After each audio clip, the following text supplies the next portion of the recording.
여러분, 하나님은 너무 욥을 바라보시면서 행복해 하신 거예요. 너무 좋았어요. 너 욥을 주위에서 봤느냐? 그와 같이 온전한 사람이 없다는 거예요. 또한 욥처럼 하나님을 경외하는 믿음의 사람이 없다는 거예요. 여러분, 욥은 하나님을 경외할 때 그 자녀들을 위해서 제물을 드릴 때에도 혹시 모르는 사이에 내 자녀가 하나님 앞에 범죄했으면 어떻게 하나. 그래서 그것까지 생각을 하면서 하나님 앞에 제물을 드리는 그런 모습을 찾아봐. 하나님을 온전히 섬기는 아름다운 모습. 그것뿐만 아니라 악에서 떠났다고 그렇게 말하고 있어요. 여러분, 오늘 하나님께서 우리 성도님 한 분 한 분들을 바라보시면서 하나님이 과연 무엇을 자랑하고 싶어 하실까? 하나님이 나를 자랑한다고 하면 과연 어떤 것을 자랑하실 수 있을까? 한번 생각해 봐요. 정말 하나님의 자랑거리가 내게 있느냐는 겁니다. 여러분, 하나님이 자랑하고 싶어서 찾고 찾아도 찾을 수 없다고 하면 참 부끄러운 거예요. 그런데 하나님은 과연 무엇을 자랑하고 싶어 할까? 한번 생각해 봐요. 여러분, 사도 바울은 데살로니가 교회에 편지를 쓰면서요, 하나님이 성도들을 바라보시면서 하나님이 자랑하고 싶은 것이 있다는 거예요. 그것이 뭐냐? 오늘 본문 3절에 기록하고 있어요. 함께 읽습니다. 3절 말씀 읽습니다. 시작. 형제들아, 우리가 너희를 위하여 항상 하나님께 감사하지. 이것이 당연함은 너희의 믿음이 더욱 자라고 너희가 다 각기 서로 사랑함이 풍성하다. 여러분, 하나님의 자랑은 뭐냐? 멈추어 있는 것을 자랑하는 게 아니에요. 잘하는 것을 자랑해요. 여러분, 멈추어 있는 것은 하나님의 자랑거리가 되지 않아요. 어떤 사람은 멈추다 못해 뒤로 자꾸 후퇴해요. 이것이 자랑거리가 될 수 있느냐는 거예요. 여러분, 우리는 시간이 지나면 지날수록 점점 좋은 모습으로 성장해 가야 돼요. 믿으세요?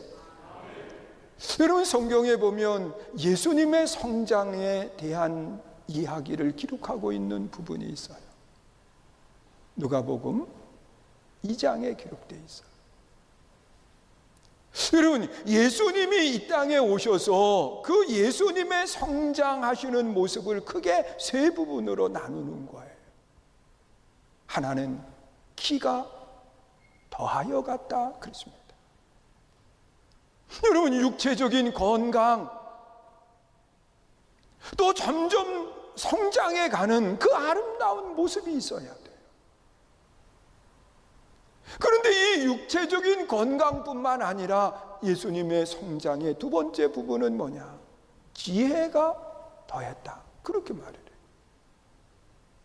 여러분, 자기의 육체의 체격에 맞는, 또 성장에 맞는 지혜가 있어야 되는데 그 지혜가 없으면 참 부모에게 근심이 될 수밖에 없는 모습이 되는 거예요. 또한 그것뿐만 아니라 여러분, 그 지혜도 있고 또한 건강도 있는데 이걸 가지고 잘못된 일들을 행하는데 사용한다고 생각해 봐요. 그러면 부모들은 차라리 그러면서 가슴 아파하죠. 여러분, 예수님은 기도 더하고 지혜도 더할 뿐만 아니라 하나님과 사람들에게 사랑을 받았다 그랬습니다. 이것이 예수님의 아름다운 성장의 모습이에요. 여러분, 모든 사람들에게 유익을 줄 수 있는 성장 말입니다.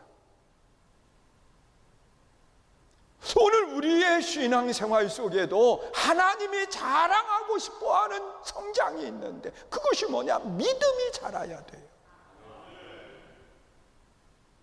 여러분, 우리의 믿음이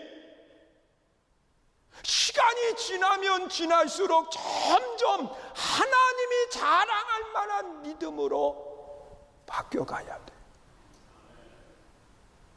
여러분, 우리의 믿음은 무엇을 믿느냐? 성경에 기록되어 있는 말씀을 보면 우리는 하나님의 약속을 믿는 믿음이 자라나야 돼요. 여러분, 하나님이 이 세상을 구원하시는데 하나님의 능력 가운데 빠져있는 사람들을 강제로 끄집어내는 구원이 아니에요. 예수님의 구원은 약속하시고 난 뒤에 그 약속을 그대로 이행함으로 이루시는 구원이거든요. 하나님의 약속은 뭐냐? 독생자 예수님이 이 땅에 오셨어요. 모든 사람의 죄를 담당하시고 십자가에 달려 대속의 죽음을 죽게 된다는 것. 이 약속을 창세기 3장 15절에서 이미 말씀하시고 계시거든요. 그러면서 이 약속을 믿는 자마다 죄 없다 인정해 주시고 구원받는 백성이 되게 하신다는 거예요. 여러분, 이 약속을 믿는 믿음이 우리에게 점점 성장해 가야 돼요. 그리고 또한 우리는 무엇을 믿어야 되느냐? 하나님의 능력을 믿는 믿음이 내 안에 있어요. 여러분, 귀신에 사로잡힌 아이를 데리고 왔던 아버지가 있었습니다.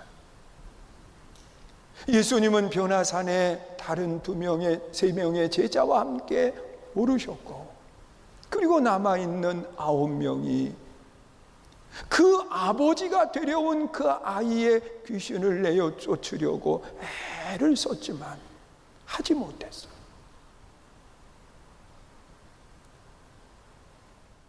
그러면서 많은 사람들에게 조롱거리가 되어 있을 때 예수님은 3명의 제자와 함께 그들이 있는 곳으로 오셨어요. 여러분, 아이를 데리고 온 아버지는 꼭 맡긴 것을 찾으러 온 사람처럼 당신의 제자들은 내 아이의 귀신병을 쫓아내지 못했다는 것. 그러면서 하는 이야기가 할 수 있거든. 내 아이의 병을 치료해 보라고. 근데 예수님이 하신 말씀은 뭐예요? 할 수 있거든이 무슨 말이냐? 믿는 자에게 능치 못함이 없느니라. 여러분, 하나님의 능력을 믿는 자들에게 능치 못함이 없다고 분명하게 말씀을 하고 있어요. 우리는 신앙생활 속에 하나님의 능력을 믿어야 돼요. 하나님의 역사하심을 믿을 수 있어야 돼요. 그리고 또한 우리는 무엇을 믿어야 되느냐? 우리가 성장해야 되는 믿음은요, 하나님이 나와 동행하고 계심을 믿어야 돼요. 여러분, 하나님은 한순간도 하나님의 백성들을 홀로 내버려 두지 않아요. 여러분, 이스라엘 백성들이 광야길을 걸어가는 여정 속에 하나님이 한순간도 그들을 떠나지 않았어요. 낮에는 구름 기둥, 밤에는 불 기둥으로 항상 그들과 함께 계셨어요. 여러분, 이 하나님은 오늘 우리들의 시간 속에서도 동일하게 하나님이 늘 나와 함께 동행하심을 믿을 수 있기를 주의 이름으로 축원합니다. 여러분, 하나님 없는 인생이 아니라 하나님과 동행하는 아름다운 삶, 이것은 다른 것이 아니에요. 하나님이 나와 함께 계심을 믿을 때 하나님은 내 삶 속에 역사하시고 내 삶을 인도해 가신다고 하는 사실인 거예요. 이 믿음이 성장할 수 있기를 주의 이름으로 축원합니다. 그리고 또한 우리가 성장해야 되는데 무엇이 더 해야 되느냐? 오늘 본문의 말씀을 보니까 서로 사랑함이 풍성하게 돼야 된다는 거예요. 그런데 이 바울은 믿음을 이야기할 때와 사랑을 이야기할 때 다른 표현을 써요. 믿음은 자라야 돼요. 그러나 사랑은 자라는 게 아니에요. 사랑은 풍성해져야 된다고 그랬고, 또한 사람들은 사랑이 자라는 것이 아니라 사랑이 깊어진다고 하는 표현을 써요. 여러분, 사랑은 깊어지는 거예요. 사랑은 풍성해지는 거예요.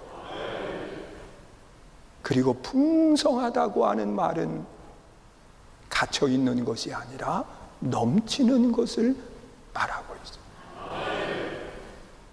여러분, 내 사랑이 나 안에 갇혀져 있으면 안 돼요. 그 사랑이 흘러서 누구에겐가 끊임없이 전달돼야 된다는 거예요. 그것이 사랑이에요. 여러분, 하나님의 사랑은 독생자 예수님을 우리에게 보내주신 사랑인 거예요. 예수님의 사랑은 십자가에서 자신을 내어주신 사랑인 것을 말해요. 오늘 우리의 사랑도 마찬가지예요. 사랑의 풍성함을 가지고 나와 함께하는 누군가에게 흘려보내는 그런 믿음의 좋은 성도들이 되시기를 주의 이름으로 축원합니다. 여러분, 우리가 사랑한다라고 말하면서 차댈 자리 갖고 다투면 안 되지요. 생각해 봐요. 여러분, 다른 사람보다 내가 한 바퀴 더 먼저 왔어도 여러분, 양보하고 또 새로운 곳을 이렇게 갈 수 있는 모습을 가져야 돼요. 여러분, 사랑은 갇힌 게 아니에요. 사랑은 흘러가는 거예요. 그래서 예수님께서 하신 말씀을 보면 주라, 그리하면 흔들어 넘치도록 채우시리라. 믿으세요? 그것이 사랑의 아름다운 성도의 모습이고, 이 사랑이 점점 깊어지는 그런 아름다운 역사가 있기를 주의 이름으로 축원합니다. 하나님의 자랑은 믿음이에요. 하나님의 자랑은 사랑이에요. 그리고 또한 우리가 예수를 믿으면서 늘 좋은 일만 있나요? 여러분, 늘 성장하고 늘 풍성한가요? 때로는 힘드는 일이 있어요. 그 힘드는 일이 있을 때 부모는 자녀에게 한 걸음 더 가까이 다가가게 되거든요. 하나님도 마찬가지예요. 한 걸음 더 가까이 다가오셔서 우리가 그 고난 속에 어떻게 그 고난을 가는지를 하나님이 보시는 거예요. 그래서 오늘 본문 4절에 기록된 말씀을 보면 그렇게 이야기를 하고 있어요. 읽습니다. 시작. 그러므로 너희가 견디고 있는 모든 박해와 환난 중에서 너의 인내와 믿음으로 말미암아 하나님의 여러 교회에서 우리에게 친히 자랑하노라. 여러분, 여기에 보면 두 가지를 이야기합니다. 하나는 견뎌야 된다, 그렇게 이야기. 또 하나는 인내해야 된다는 것. 여러분, 견딘다라고 하는 것은 육체적인 고통, 아픔, 그리고 짓눌려 있는 모습을 말하고 있습니다. 여러분, 성경에 보면 다니엘과 같은 사람은요, 이 견디는 신앙의 아름다운 주인공이 됐어요. 여러분, 다니엘은 바벨론 포로로 잡혀가 있는 사람이거든요. 그런데 가장 먼저 그에게 그곳에서 평안한 삶이 될 수도 있고 고난의 삶이 될 수도 있는 문제를 그가 만나게 돼요. 여러분, 하나님이 금하신 음식을 그냥 먹으면 그것도 늘 먹는 게 아니라 정해진 시간 속에 먹으면 되는데 그는 뜻을 정하고 그 음식을 먹지 않아서 자기 삶에 당장 힘드는 일을 만나. 그러나 그는 뜻을 정하고 견뎌가는 모습을 찾아보게 돼요. 여러분, 심지어 하루에 3번씩 기도함으로 이 굶주린 사자 우리에 던짐을 받게 되는 상황이 되었는데도 불구하고, 여러분, 굶주린 사자에게 던짐을 받는다고 하는 것은 자기의 몸이 산산이 찢어지는 것을 이야기해요. 그것도 의식 없이 몸이 찢어지는 것이 아니라 이 사자가 살점을 뚝뚝 떼서 먹는 것을 눈으로 보면서 죽어가는 거예요. 여러분, 사자가 몸만 뜯어 갑니까? 뼈까지 으적으적 씹는 거예요. 여러분, 이런 고통을 알면서도 그는 기도를 쉬지 않아요. 여러분, 우리가 신앙생활 속에 견디는 신앙을 가져야 되는데 때로는 힘들지요, 어렵지요. 그러나 하나님은 잘 견뎌가기를 원하세요. 그리고 또한 견딜 수 있는 것은요, 하나님은 감당할 만한 시험만 주신다고 그랬지, 내가 감당하지 못할 것을 하나님이 주신다고 말하지 않아요. 그러기 때문에 우리는 견뎌내야 돼요. 믿으세요? 또한 그것뿐만 아니라 인내해야 된다고 말하고 있어요. 그것은 육체적인 고난이 아닌 내적인 수없는 갈등을 이야기하고 있어요. 여러분, 분함을 가지고 다툴 수밖에 없는 그런 환경 속에서 인내하는 신앙을 말하고 있어요. 여러분, 저도 목회하면서 2번 멱살 잡혔는데, 한 번은 그 가정동 교회 짓다가 인건비 달라고, 그것도 술 먹고 바닥 미장하는데 엉망으로 해놔서 내일부터 나오지 말라고 그랬다고. 그거 가지고. 그리고 또 한 번은 미국에서 목사님 오셔서 부흥회하는데 그 교회 앞에 큰 트럭을 늘 세워놨어요. 그분 보고 사진 한번 찍게, 미국에 있는 목사님이 사진 찍고 싶다고 그래서 그거 한번 뒤로 빼달라고 그랬다고. 그래서 2번 멱살에 이렇게 잡혔는데, 한 번은 교인들이 다 보는 앞에서 참 견디기 힘든 시간이었어요. 30대 한창 왕성한 때라 저도 운동도 하고 그래서 멱살 잡는 사람이 제일 미련한 사람이거든요. 급소는 다 그대로 노출돼 있어서 발만 올려도 되는 걸 속에서 수없이 갈등한 거예요. 이걸 그냥 올려서 제기를 차. 정말 갈등했어요. 그런데 손을 툭 내려드렸더니 재미가 없어서 그분이 그냥 놓고 가시더라고요. 여러분, 견딘다고 하는 것은 갈등하는 거예요. 인내한다고 하는 것은 갈등하는 거예요. 그러나 하나님은 인내의 신앙을 가질 때 하나님은 내 삶에 더 아름다운 열매를 맺게 하시는 결과를 갖게 하시는 거예요. 믿으세요? 하나님은 이걸 자랑한다고 그랬어요. 여러분, 많이 힘들 때에 견딜 수 있어야 돼요. 여러분, 내 안에 갈등할 때에 우리는 인내할 줄 알아야 돼요. 여러분, 분을 내면서 안색을 바꿨던 가인은 모든 것을 잃어버리는 결과를 갖게 돼요. 여러분, 성경에 보면 그는 불행한 인생입니다. 가족을 잃어요. 사랑하는 사람을 잃어요. 사람이 두려워요. 여러분, 라멕과 같은 그 자손은요, 그가 하나면 나는 7이라고 이야기할 정도로 점점 악해가는 모습으로 바꿔져 버렸어요.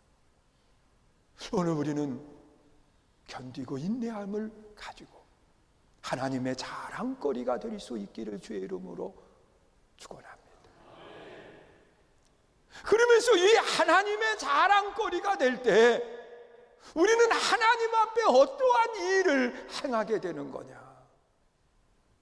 오늘 본문 10절에 보면 그렇게 말씀을 하고 있어요. 읽습니다. 시작. 그날에 그가 강림하사 그의 성도들에게 영광을 받으시고 모든 믿는 자들에게서 놀라게 여김을 얻으시리니 이는 우리의 증거가 너희에게 믿어졌습니다. 믿으세요? 여러분, 하나님의 자랑거리가 된다고 하는 것은 곧 누구의 영광이 돼요? 하나님의 영광이 되는 거예요. 여러분, 하나님의 영광이 된다고 하는 것은 우리 삶의 기쁨이 되는 거예요. 행복이 되는 거예요. 그런데 하나님의 최고의 영광은 무엇인가 생각해 봐요. 여러분, 성경에 보면 하나님의 최고의 영광은 구원받는 백성이 더하는 거예요. 여러분, 하나님은 강제로 사람을 끌어다가 하나님의 백성 삼지 않아요. 하나님은 믿는 사람들을 통한 하나님의 백성을 삼으시겠다고 말씀하고 계십니다. 바로 우리의 자랑거리가 하나님의 영광이 되는 구원받는 백성을 더하게 만드는 아름다운 모습이 되는 거예요. 여러분, 성경에 보면 우리가 입술로도 전하지만 우리의 삶을 통해서 복음을 전할 때가 참 많아요. 그래서 예수님은 제자들 또 우리들에게 그렇게 말씀을 하시는 거예요. 너희는 세상의 소금이요 너희는 세상의 빛이다. 여러분, 하나님의 자랑거리의 삶을 살아갈 때 우리는 하나님의 소금의 역할을 감당하고 하나님의 빛이 되었어요. 많은 영혼을 하나님께 돌아오게 하는 아름다운 열매를 맺게 되는 거예요. 이것이 하나님의 영광이에요. 사랑하는 성도 여러분, 우리 한 주간을 생활합니다. 한 분 한 분의 신앙과 삶을 통해서 하나님의 자랑거리가 될 수 있기를 주의 이름으로 축원합니다. 하나님의 자랑거리는 믿음이 자라야 돼요. 하나님의 자랑거리는 서로 사랑함이 풍성해야 돼요. 그 사랑이 갇혀 있는 것이 아니라 그 사랑이 누구에겐가 흘러가야 돼요. 그리고 또한 하나님의 자랑거리는요, 많은 어려움 속에도 견디는 신앙을 갖는 거. 여러분, 하나님의 자랑거리는요, 내적 수없이 많은 갈등 속에서 인내하는 거예요. 여러분, 하나님의 자랑은 하나님께 영광이 되는 역사가 일어나요. 이 사실을 기억하시면서 우리가 하나님의 자랑거리가 되는 복 있는 성도들이 되시기를 주의 이름으로 축원합니다. 우리 함께 찬양하고요, 기도하기 원합니다.